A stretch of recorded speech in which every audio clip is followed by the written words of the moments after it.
So I'm going to show you guys something that I've had in my life, oh God, since I was 19 years old. It was a dream come true in order to build one. There's a story behind it. See this? This is my 1969 Dodge Charger. I bought this car for $900 when I was 19 years old, and it was a roach even back then. The thing is, well, I had to paint it like the General Lee. I'm going to show you guys something so you understand the sentimental value here. So here is the car. I built this. This car is originally a tan interior car, but I'm going to show you something. See this right here?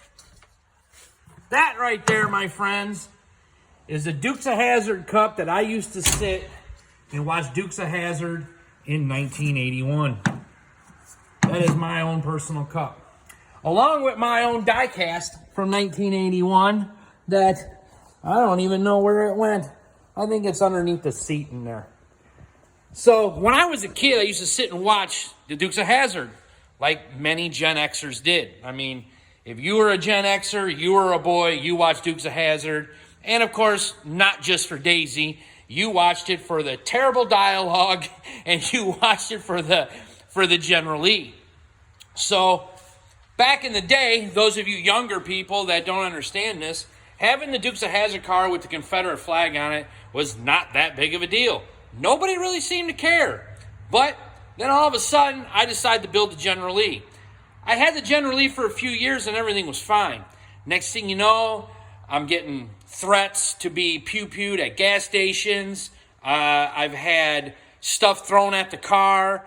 I had a Slurpee one time thrown across the windshield.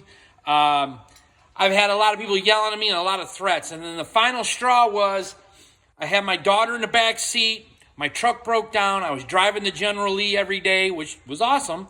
And my daughter's probably a year and a half. And I went to the gas station to get gas in it with her. And some guy wanted to, fight with me because of the flag.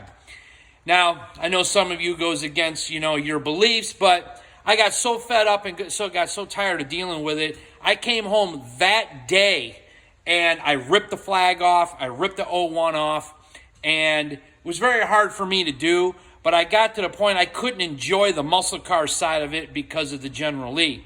Now, I want you guys to understand, I don't know if you can see it, but the glove box, I don't think you can see it. The glove box is all autographed by the whole entire cast.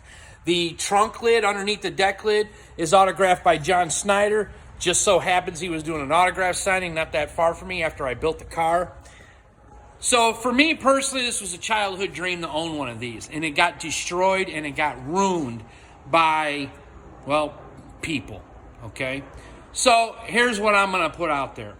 Of course, it's easier for you guys to say, make it back to General Lee, the hell with them. But I don't live in the South. I live up by Chicago. Good old Chicago.